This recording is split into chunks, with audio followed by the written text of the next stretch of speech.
the government coming? We need gasoline. With gasoline, you're going to bring food and gasoline and clothes and gasoline to run generators. Bring us generators. Bring us something to get heat. We're going to die if we get killed with the weather. We're going to die. We're going to freeze. We have no cars. President Obama, please listen to us down here. We are going to die. You don't understand. You've got to get your trucks here on this corner. Buckle your seatbelt. It's time for another episode of the Prepper Recon Podcast.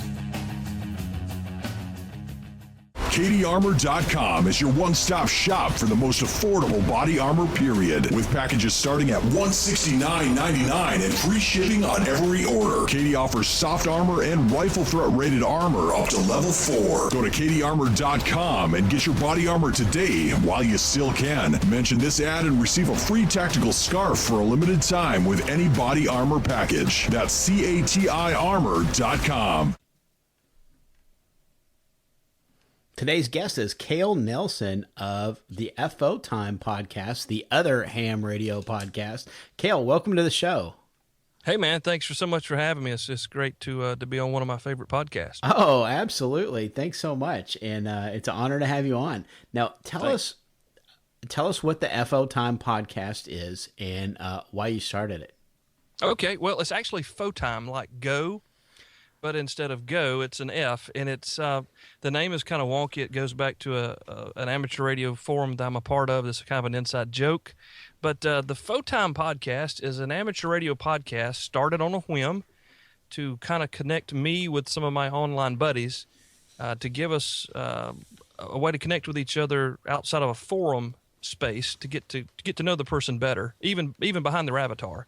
And it kind of grew into something that's a lot bigger than that. It actually wound up being really well accepted in the amateur radio community. And folks were saying, this is not a joke, man. This is doing too good to be kind of playing it off as a joke. So let's help you make this into a real podcast. So the name was already there. The artwork was done. I just left it alone and kind of sucked up having a really bad name for an amateur radio podcast. And a little bit over a year later, we're on episode 32, having a blast and really enjoying sharing amateur radio with the new guy or someone interested in getting into the hobby. Well, I think that's probably a lot of us right now, especially with Shemitah is literally like days away now. So,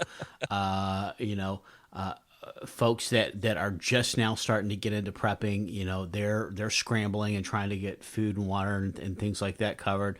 Of course, I just did a show the other day with Paul Munson from Son of It, and one of the things we discussed was the fact that there's going to be a lot of people that are going to wait and they're going to see what happens, and if there's some type of a collapse or event, they're thinking they're going to go on to Walmart.com or wherever and try to order a ton of dry long-term storage food, and that might not be the best plan because that might not happen. A lot of times when you think you're going to wait until you need it, it'd be like trying to buy car insurance after you had a wreck. Yeah. Well, the wise man saw that there was danger coming. He prepared for it. It's pretty simple. It's biblical principle. It's all right there. Yeah, and the fool kept going and suffered for it, right? Yeah, and the virgins didn't have enough oil for their lamps. I mean, we could go on for days. Yeah. Our grandparents had food in their pantry. They had stuff in their freezer, and nobody thought they was weird because they did that. We've just lost touch with where we came from. And, I've got a large family. I got 5 small kids. So we have to keep extra food here. We live way out in the country. It's 30 minutes from anywhere. And we just, call it preparedness or not, we just don't want to drive to the grocery store every day. So we buy in bulk and we have it here. And, we try to stay ahead of the game. And when did you first wake up to the need to preparedness? Mark, that was, I don't know if it was necessarily a need to prepare, but it was just a grand awakening, for lack of a better term. It was in the 90s, early 90s, 94, 95. I kind of was looking around. I was kind of coming into my own. I graduated high school, doing a little time in college, and realized that 2 and 2 did not equal 4 every time. And there were just things that didn't make sense to me. So I started digging deeper and looking around and trying to find out the truth and everything. And, you'll find some scary stuff out when you're looking for truth. And, well, the long story short is Y2K came and went, didn't happen. and my wife and I had moved into a really nice big palatial home. It was a lot of space for two individuals and a really nice subdivision, really close to town. And we had come off the, hey, Y2K didn't happen, so let's buy us a couple of Harleys, and we'll just enjoy life, and, we'll just forget all that. That was a really bad idea, wasted time and money.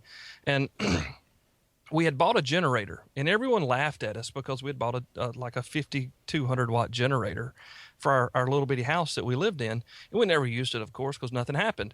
Well, it turns out that we moved into this big old nice house. It was a fairly new constructed house. And we were living at the end of a cul-de-sac. It was a great place to live, a lot of space. But every time the power went out in our county, it always went out there first, and it came on there last. It seemed that way, at least. So the generator that we bought that we never used for Y2K wound up running our big house numerous times. It probably paid for itself 7 or 8 times of the 8 years that we lived there in that home. So it was, I say that to say that it's probably just a culmination of things, going back even to be a Cub Scout, always be prepared.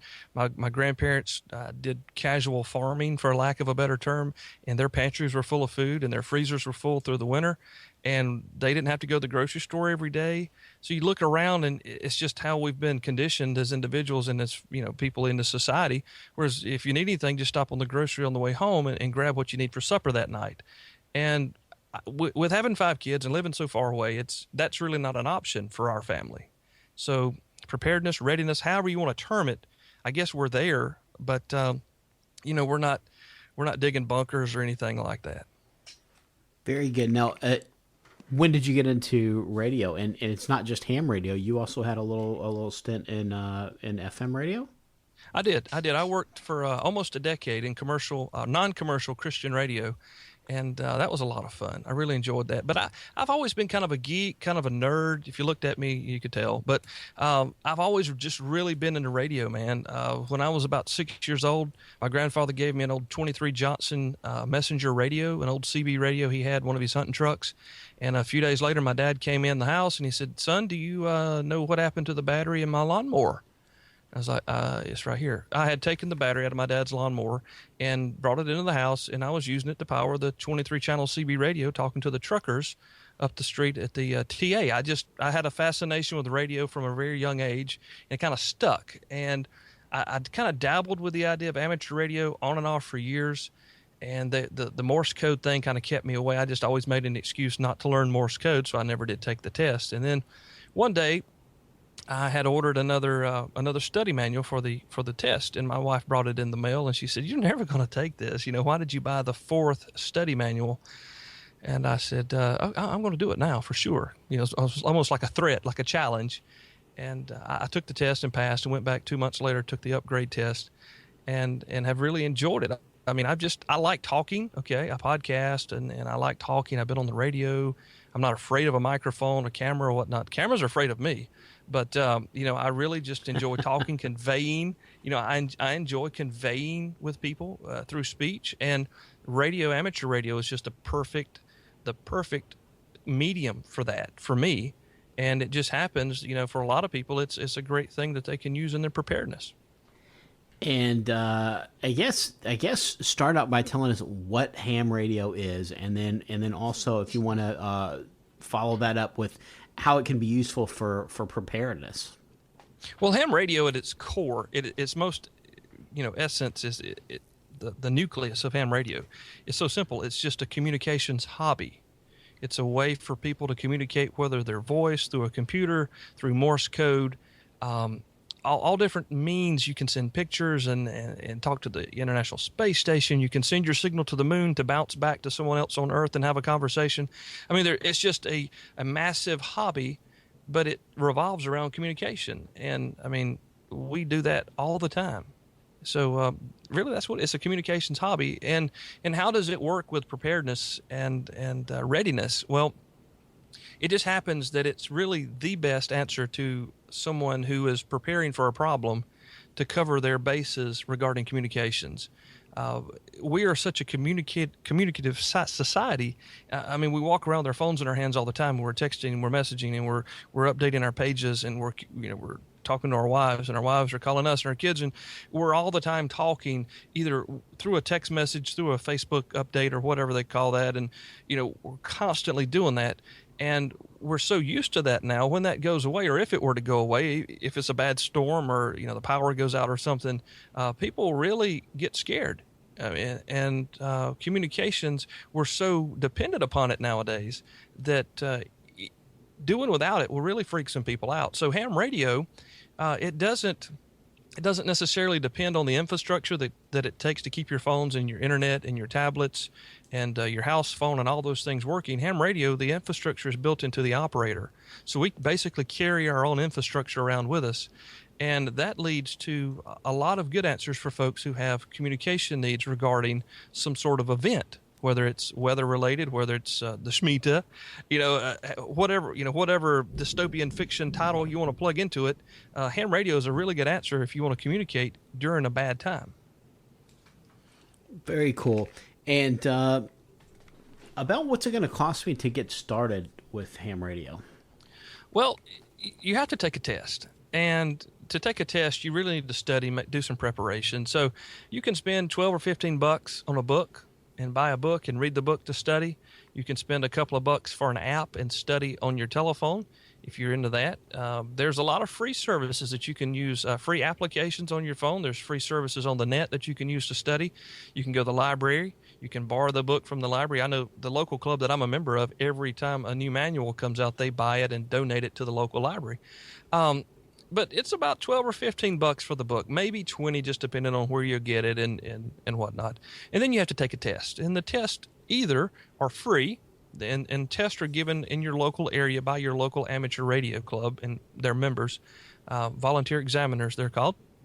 And some of them offer the tests for free. Others, it ranges from $13 to $22 around the nation. It really kind of varies. But it's really inexpensive to get into the hobby, to get licensed. And then you can start as cheap as a $30 walkie-talkie to, talk to your local amateur radio community or through a repeater system. Or you may get a half a mile to 3 miles handy-talkie to handy-talkie is what we call them in the hobby. They're handy-talkies. But, you might get half a mile, you might get 3 miles, just depending on your terrain. Now, if you're out in the middle of the desert on top of the plateaus, you can talk a lot longer. But it comes down to you're limited by your equipment, but you're not limited necessarily by the experience that you can gain as an operator. And then the talkies you're talking about off of Amazon, would you be talking about like a Baofeng? Yeah. The Baofeng, the Pofeng, the Oshin, the Wuxan. The TYT, you just make up a bunch of bad names and there they are. Amazon has made someone in China a trillionaire selling those $30 walkie-talkies. And they're not that bad. I mean, when I got into the hobby about 5 or 6 years ago, the cheap one was $120. Now the cheap one is $16, but of course it's UHF only. The average price, $30 for the Baofeng 5R. I'm not a big fan of that particular radio personally. I like the B5. I like it a little bit better. It's a better radio. But that's just Kale's opinion, But you can get these things. What scares me about people in preparedness and the $30 Baofeng walkie-talkies is they are a bear to program. And you really need to know how to program it before you start trying to talk on it. Well, the thing about that radio is it really won't legally do any frequencies that you can talk on without a license, even having a GMRS license, but it's really not licensed. It's not type accepted, they say, for GMRS use. So what it amounts to is you can buy the radio for $30, but without an amateur radio license, you're really breaking the law. And, I'm a pretty decent guy. I don't try to break the law. So, that may not bother someone. And then you'll have others that say, well, in an event situation, all bets are off. Well, okay, that's fine. But if you still don't know how to use it now, you won't know how to use it then. So be very careful when you just start piling stuff in your cart in Amazon. I mean, you got to think through this stuff a little bit. And it's not hard. It's not hard to pass the test. I mean, there's no Morse code. There's no CW anymore. It's a 35-question test.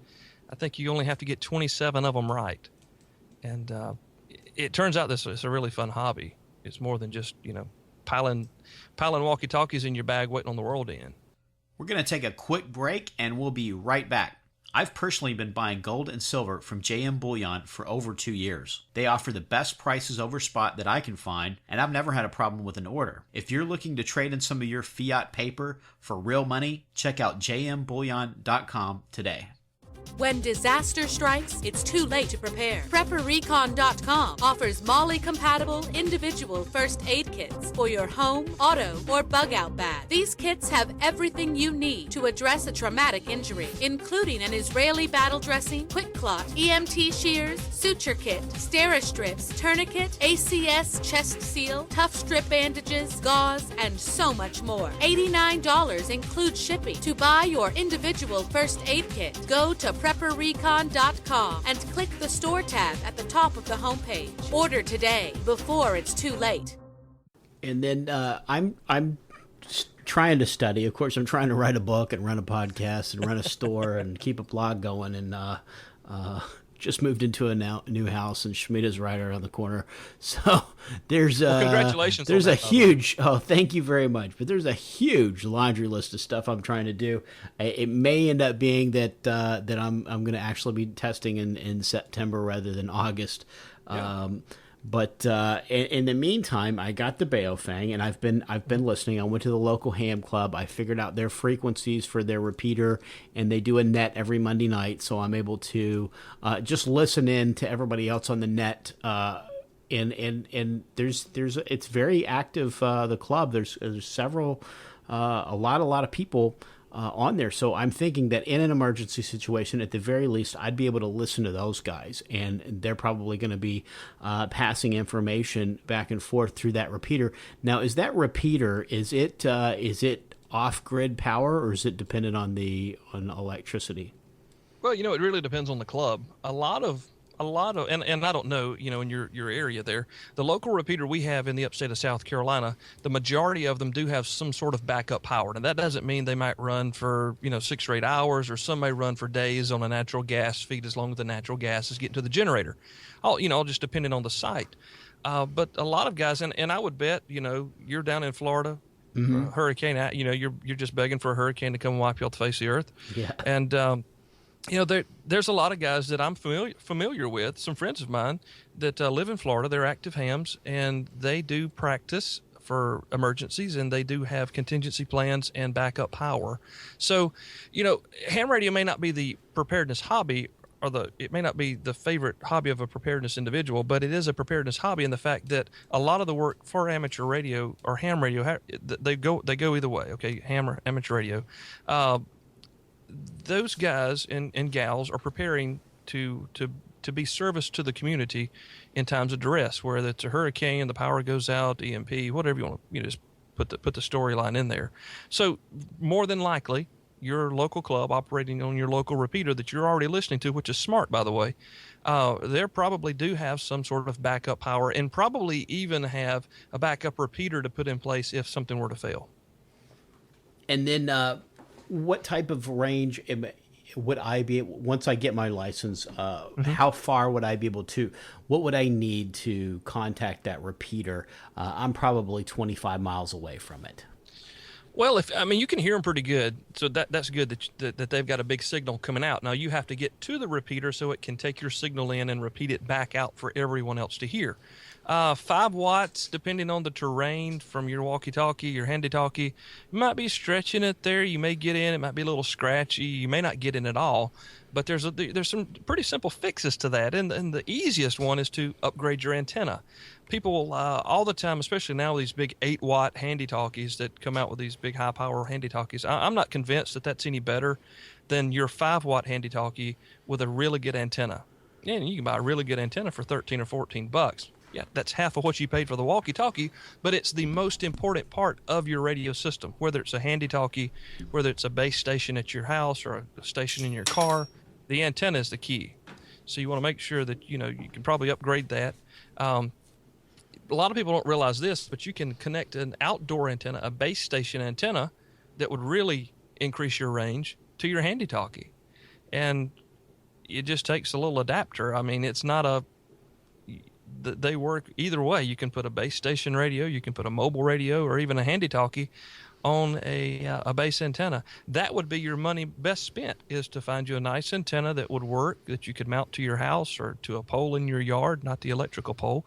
But run you some coax in, get you the connector that connects the two, and for $35, I mean, you might spend $70 on an antenna, maybe even less, but it would really increase the capacity that your handy talkie could use. And you can upgrade and go into a mobile and a base station environment, and that's when you really begin getting some beef into your signal. Very cool. So, like, what I've got now, just to try to see if I would get a little bit more reception, some other things around, is I got it's basically like a magnet tram. Yeah, 1185 tram. Yeah. Yeah. And then it's got the cable and it runs into the Bayo thing and really clear reception with that.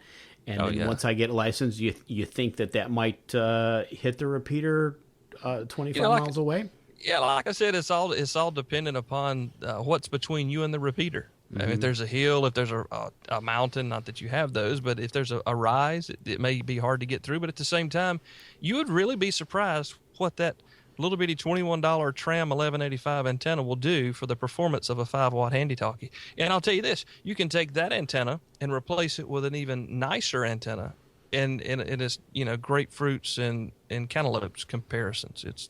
They're not even close. So the more you spend on the antenna, the better you really are. But you're on the right track. You're going down the right road now. And that's where you want to be on the right. You go in the right direction, so you're safe there. And then tell us what would be the next bump up between the tram and the full exterior antenna that I've got to run a pole outside. Well, I mean, Edison Fong, a guy from California, from the Silicon Valley. His name is Edison Fong. He's got a sell page on eBay. I've actually got a couple of his antennas. They're awesome. They actually go inside a piece of a PVC pipe, and they're about 30 inches tall and work magnificently. I think they're about $30 or $40. The folks down at Main Trading Company, mtcradio.com, that sponsors my program, my Full-Time podcast, they sell just a slew of antennas that you can use. And probably the more you spend, the better the antenna should perform. But that's not it's not always how it works. But there are some great alternatives out there. Cushcraft makes some nice antennas. Arrow makes some nice antennas. I just recently posted a page on my website, FoTimePodcast.com, and it's called Where to Start. And it goes through some of the questions we just covered. And what did I suggest you do? Buy you a handy talkie, get you the connector cable and the Tram 1185 antenna, and it works great in your car. You can use it at home too, but a base station antenna is going to really increase what you can hear, and it's going to increase your capability to communicate outside of your house. And then if I want to move up from the 5-watt Bayo thing, what's a good mid-range base station transceiver? Well, I'm a big Kenwood fan. I like Kenwood products. It's kind of funny. I was in those big stereos years ago in high school. I never had any Kenwood stuff at all, but when I got into amateur radio, their stuff just fits me really well. They've got a unit. It's a TM281. It's a 2-meter, which is the VHF spectrum that we're allotted in amateur radio. That's 144 through 148 megahertz. It works like a champ. It's got a front-firing speaker on it. It's a 65-watt maximum output. It takes a minimum, of course, 13.8 volts, like you would have it in your car. So you'd have to have some sort of external power source, whether it be a battery or a power supply. What we call them in the hobby is a power supply, but something to generate 13.8 volts. Deep cycle battery, if you want to do it that way. I'm not going to argue with you. But there's a lot of ways to do it, but you'd have to have supply the power to it, and you're talking about multiple counties worth of communications there with a nice external antenna. And then approximately how much would that Kenwood run? The Kenwood TM281 is about $140, $145, and that's usually including the shipping. Yaesu makes another nice radio. It's an FT1900, and it's about the same price. It's got a few more power selections where you can run it down really low to like 5 watts and then maybe 2 or 3 settings above that, up to about 55 watts. Really nice rig. The front, it doesn't have a front-facing speaker, so it's, may not be someone's choice for a mobile environment, but in your house, in your ham shack, or in your radio room, whatever you have, it's a really nice radio too. About $130, $140 max if you catch them on sale. Of course, with Shemitah is going to blow up Black Friday, so we'll have to maybe have some Black Shemitah deals or something. But either one of those either one of those radios would be excellent places to start. And what it is basically you've got your Baofeng handy talkie, and your handy talkie is a dual band, so you've got UHF and VHF, and you can you basically take the UHF out of that and use your VHF. All right.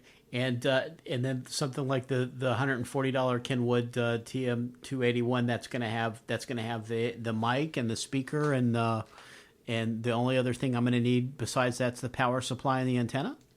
That's it. You need the coax to connect the radio to the antenna. Okay. But pretty minimal expense there compared to buying a $140 radio. It doesn't take a whole lot of money to get into amateur radio. It just takes a little bit of dedication, a little bit of time to pass the test. You study 10 hours and you can pass it. You give it 10 hours and you'll pass. Very good, very good. Well, that's fantastic, and I think that it's something that if folks can start familiarizing themselves with, and then I guess it's good to just go ahead and get connected to the local ham club right away for folks that are considering this. Oh, absolutely. That is your number one source. And that's not to say that you're going to walk in with, Doomsday Prepper t-shirt and they're going to think, oh, well, we got another prepper joining the... No, I mean, you go in as a normal guy, a normal gal, and let them know that you're there to learn about communications. And there's some clubs that are full of bad, individuals, bad seeds or whatever. But the large majority of us amateur radio operators really want to see more people come into the hobby and to be able to enjoy the hobby the way we do. It's a communications hobby and learn, and that's the best way. Anything you do, you learn by practicing it. You learn by doing, and amateur radio, your local club, is the number one place to go because they're already there. They can tell you what equipment, or at least suggest to you what equipment's going to work best for the area that you live in. And I mean, I can tell you all day long my opinions, but I don't live in Florida, so you find someone in Florida that can help take care of you, you're in much better shape. Sure, yeah, that's fantastic, and a lot of times you'll get sort of older guys in there, and they call them Elmers, and they Yep. just like to take people under their wing and show them the stuff, right?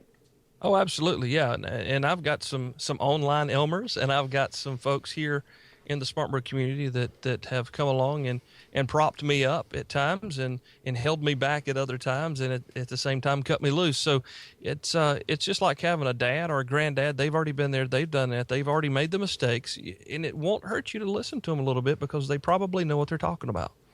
And then you start out with the technician's license. What limitations are on the technician's license, and what do you need? What advantages are there to getting the general license?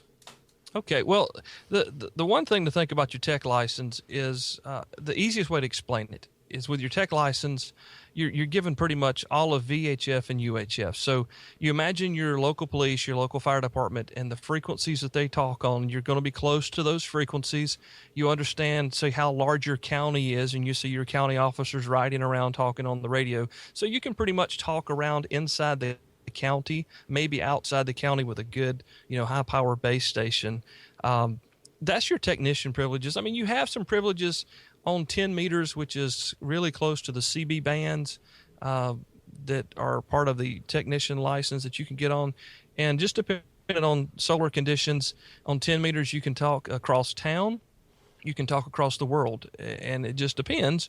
But I think they did that just to give the technician a little bit of taste of how it is to talk to someone, say in Europe or Panama or wherever, somewhere away from your house, and encourage that person to get the upgrade, to go ahead and take the test.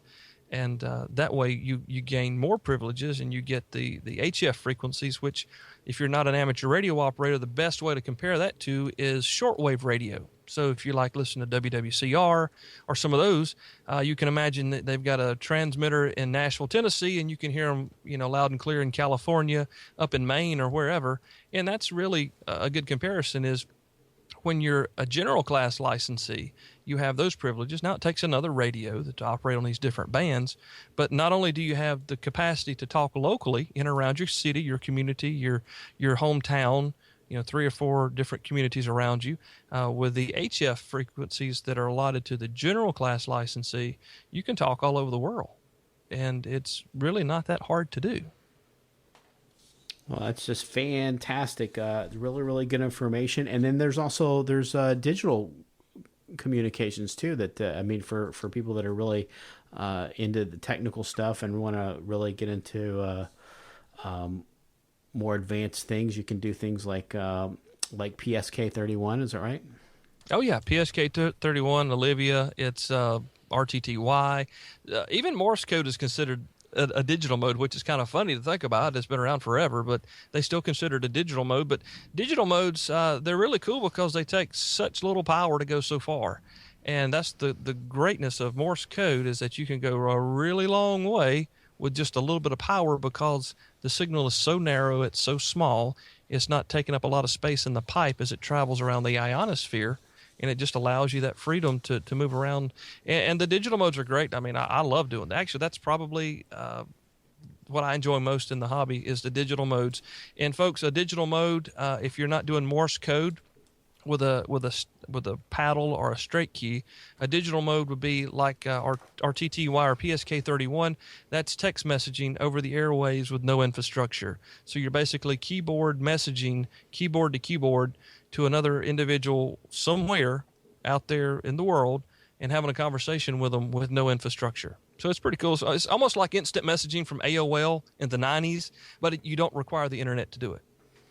So I bet we've got a bunch of teenagers' attention now, because they're thinking about Shemitah and OMG, I'm not going to be able to LOL on my buddy. So I need to get up to speed on all of this. Kale, fantastic stuff. Where do people go to learn more about all of this? Well, I would invite you to come visit my podcast website. We podcast for the new guys, so we come at it at the angle, okay, I really don't know what I'm talking about, I'm learning kind of a thing. It's photimepodcast.com, FOTIME podcast.com, photimepodcast.com. There's a where to start button right there at the top right-hand side. And in that little spiel there about where to start, you'll find links to the ARRL, which is like the NRA for ham radio. It's an advocacy group that works in Washington to help protect the spectrum for the amateur radio operators. And those links, they'll have you linked to where you can find places to take a test, where you can find your local club. All that's listed there. And we'll just invite you to come by, give my show a listen. I mean, you may or may not like it, and I won't be offended if you don't. I mean, we're all just doing this to having fun anyway, but we have a lot of fun. We've covered things from folks going to a deserted island and having to pack in their clothes and their water and their food and their radio gear and sitting out on the beach and operating for 6 to 10 hours a day.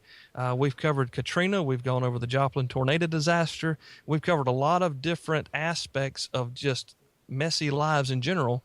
So, it may be something your folks will want to listen to. It's photimepodcast.com.